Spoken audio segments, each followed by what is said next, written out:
में ना जब हमारा भारतीय संविधान लागू हुआ था तो तकनीकी रूप से अगर देखा जाए तो इस देश में एक भी नागरिक नहीं था। शून्य, बिल्कुल शून्य। हाँ, मतलब शून्य।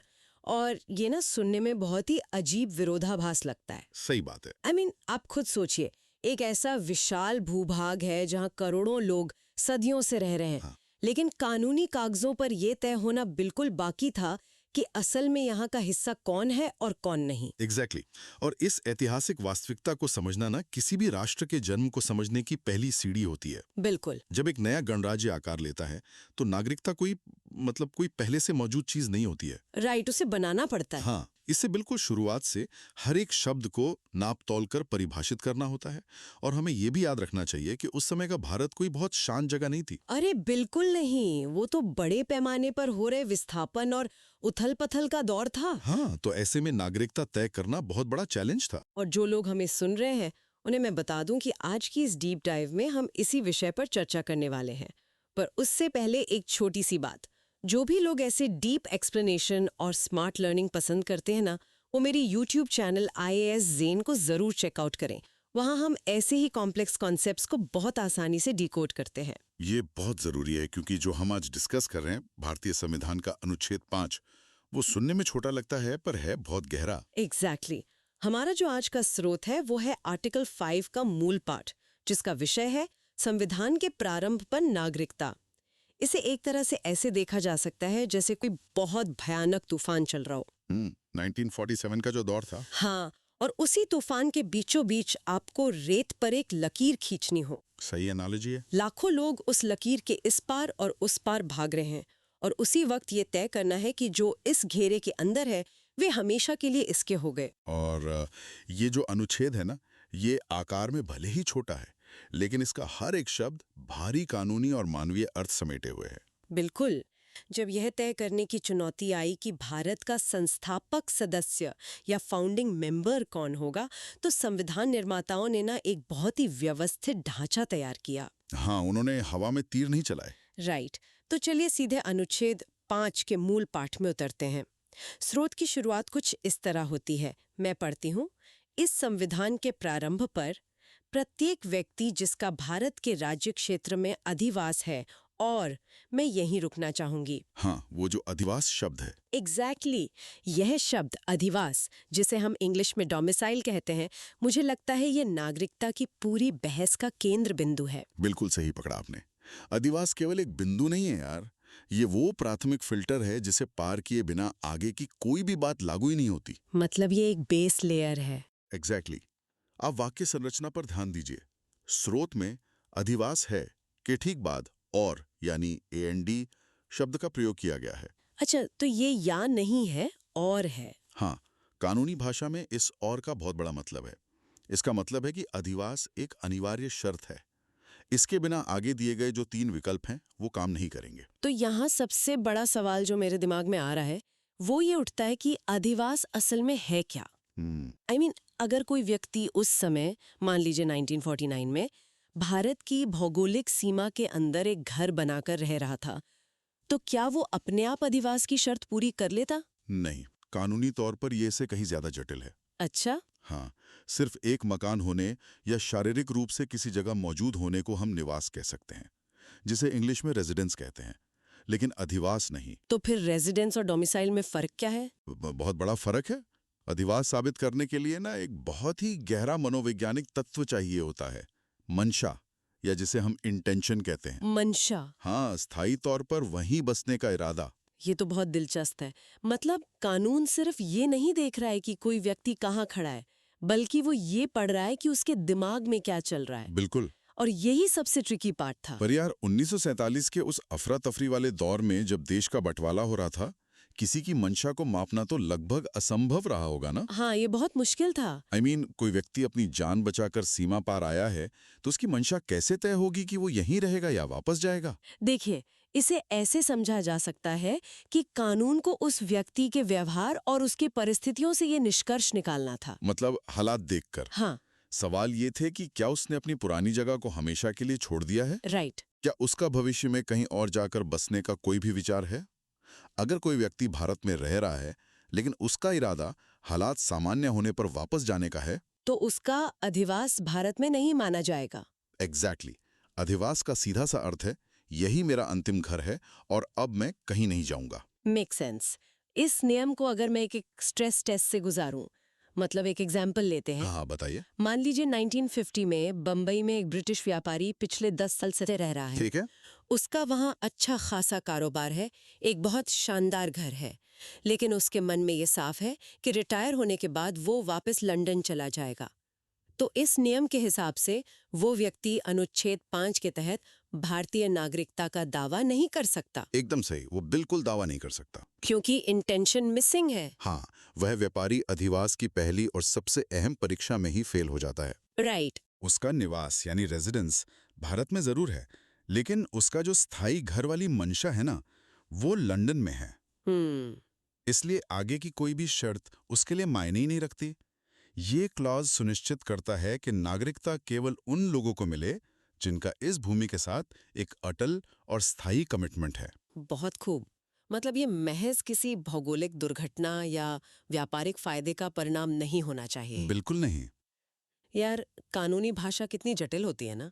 पर इसी जटिलता को आसान बनाने के लिए जो लोग हमें सुन रहे हैं, मैं एक बार फिर याद दिला दूं कि IAS Zen यूट्यूब चैनल पर मैं नियमित रूप से ऐसे ही detailed video, handwritten notes और स्ट्रैटेजीज शेयर करती हूँ। जो कि ऐसे कॉन्सेप्ट्स को डिकोड करने में बहुत हेल्पफुल है। एग्जैक्टली, वो आपके लर्निंग को बहुत आसान बना देगा। चलिए, अब वापस आते हैं हमारे विषय पर।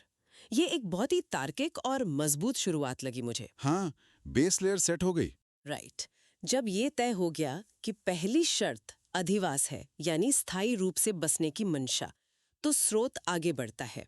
अधिवास के साथ साथ अनुच्छेद 5 3 विकल्प देता है, खंड A, B और C। और इनमें से किसी एक को पूरा करना अनिवार्य है। चलिए पहले विकल्प को देखते हैं। खंड A कहता है जिसका जन्म भारत के राज्य क्षेत्र में हुआ था, ये नागरिकता देने का सबसे पुराना और सार्वभौमिक सिद्धांत है।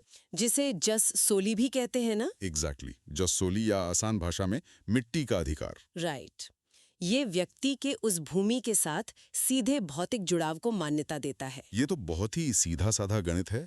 अगर अधिवास की शर्त पूरी होती है और आपका जन्म उसी भौगोलिक सीमा के भीतर हुआ है, तो बस बहस खत्म, आप नागरिक हैं। बिल्कुल, कोई इफ या बट नहीं। मुझे तो ये एक पेड़ की तरह लगता है जिसकी जड़ें उसी मिट्टी में पनपी हैं। जन्म स्थान एक ऐसा ठोस ऐतिहासिक तथ्य है जिसे कोई बदल नहीं सकता। हाँ, और इस खंड की जो सबसे बड़ी खासियत है ना, वो इसकी सरलता में ही है। कैसे? देखिए, इसमें ये नहीं पूछा जा रहा है कि उस व्यक्ति के माता पिता कौन थे, वे किस देश से आए थे या उनकी बैकग्राउंड क्या थी। अच्छा, मतलब पेरेंट्स का जन्म कहाँ हुआ उससे फर्क नहीं पड़ता। बिल्कुल नहीं।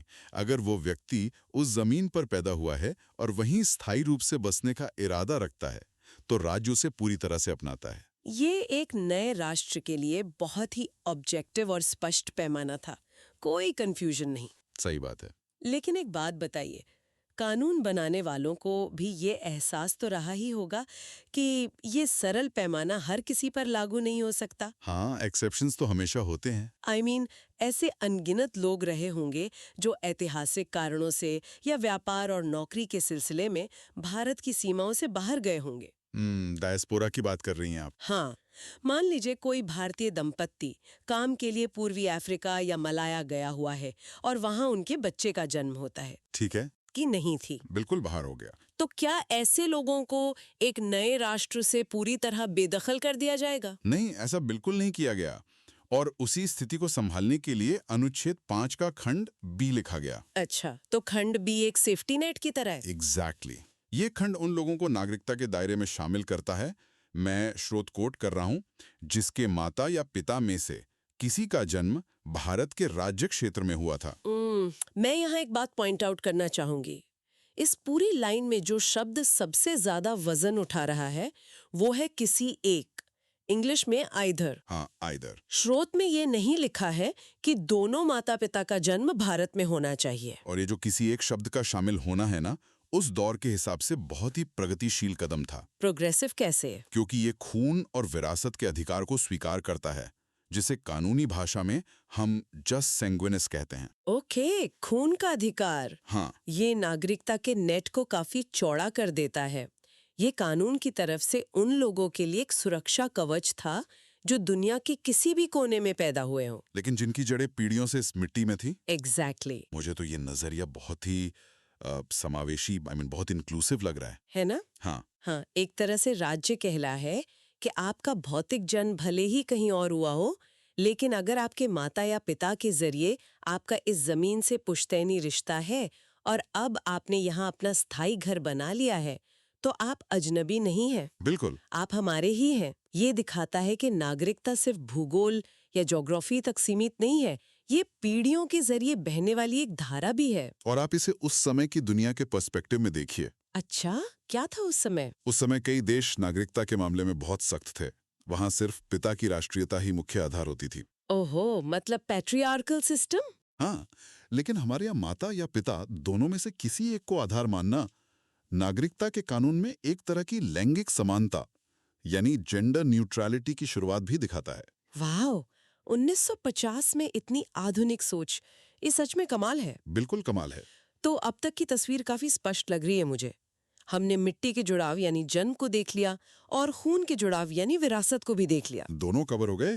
लेकिन आप देखिए, इन दोनों में एक प्राकृतिक तत्व है जिस पर इंसान का अपना कोई जोर नहीं होता। हाँ, चॉइस नहीं है इसमें। राइट, कोई अपना जन्म स्थान या अपने माता पिता तो नहीं चुन सकता ना। सही बात है। तो मैं सोच रही थी, क्या कोई ऐसा रास्ता भी है जहां नागरिकता सिर्फ जन्म या वंश की लॉटरी ना हो, बल्कि एक कमाया हुआ अधिकार हो? बहुत अच्छा सवाल है और यहीं पर अनुच्छेद 5 का सबसे दिलचस्प और विचारणीय हिस्सा सामने आता है। खंड सी। ओके, तो खंड सी क्या कहता है? स्रोत के अनुसार यह वह व्यक्ति है जो ऐसे प्रारंभ से ठीक पहले कम से कम 5 वर्ष तक भारत के राज्य क्षेत्र में मामूली तौर पर निवासी रहा है। ये खंड अपने आप में एक बहुत बड़ी दार्शनिक छलांग लगता है मुझे। बिल्कुल है। क्योंकि ये खंड ए और बी से बिल्कुल अलग है। इसका न तो जन्म स्थान से कोई लेना देना है और न ही माता पिता के खून से। सही कहा। ये पूरी तरह से समय और कमिटमेंट पर आधारित है। इसे ना हम एक तरह के पसीने की कमाई या स्वेट इक्विटी के रूप में देख सकते हैं। Sweat equity. हाँ, ये उन लोगों के लिए एक रास्ता बनाता है जिनका भारत के साथ कोई प्राकृतिक या ऐतिहासिक दावा नहीं था, लेकिन उन्होंने इसे अपना घर चुना। और सिर्फ चुना ही नहीं, बल्कि उस चुनाव को समय की कसौटी पर साबित भी किया। एग्जैक्टली। यहाँ मुझे एक परिदृश्य की कल्पना करना बहुत प्रासंगिक लग रहा है। बताइए। मान लीजिए कोई व्यक्ति है जिसका भारत से कोई पैतृक संबंध नहीं था। वो 1944 में भारत आया। ठीक है। संघर्ष देखा, जब देश जल रहा था, जब बड़े पैमाने पर लोग इधर से उधर जा रहे थे, तब वो व्यक्ति यहाँ से गया नहीं। वो वहीं डटा रहा। हाँ, उसने इसी जमीन पर अपना जीवन बिताया। तो स्रोत में लिखे शब्द ऐसे प्रारंभ से ठीक पहले कम से कम 5 वर्ष तक बहुत गहरे लगते हैं। ये 5 साल का निवास एक अग्नि परीक्षा की तरह है। बिल्कुल। और ये 5 साल की शर्त ये सुनिश्चित करती है कि कोई सिर्फ रातों रात आकर नागरिकता का दावा न कर दे। राइट, कि कल आए और आज नागरिक बन गए, ऐसा नहीं। हाँ, ये जो समय है ना, वो उस व्यक्ति की वफादारी का सबसे बड़ा सबूत है। कानून ये मान रहा है कि अगर किसी ने एक जगह पर इतना लंबा समय बिताया है और वो भी इतिहास के सबसे उथल-पुथल वाले दौर में, तो उसका इस राष्ट्र के साथ एक गहरा रिश्ता बन चुका है। मतलब ये खंड नागरिकता को एक सक्रिय विकल्प या एक्टिव चॉइस बनाता है। बिल्कुल। मुझे कोई किसी समुदाय में लॉयल्टी पॉइंट्स या एक तरह का टेन्योर अर्जित करने के समान लग रहा है। बहुत सही तुलना की आपने। ये खंड इस बात का प्रमाण है कि 1950 का नया भारत एक बहुत ही आधुनिक सोच के साथ आगे बढ़ रहा था। ये तय कर रहा था कि ये देश सिर्फ उनका नहीं है जो यहाँ पैदा हुए हैं, बल्कि उनका भी है जिन्होंने इसमें अपना जीवन निवेश किया है। एग्जैक्टली।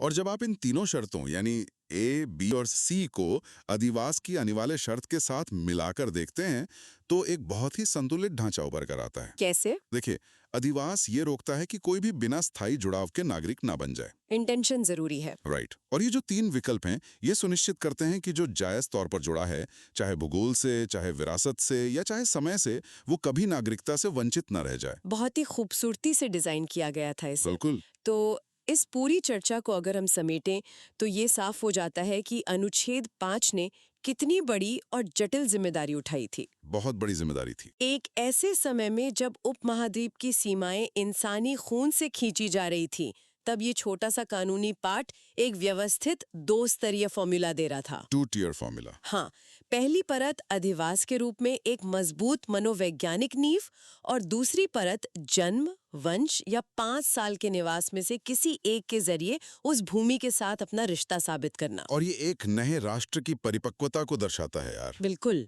उसने अपनेपन या बिलोंगिंगनेस को केवल किसी एक संकीर्ण नजरिए से नहीं मापा, उसने पहचान के हर संभव मानवीय पहलू को जगह दी। सही बात है।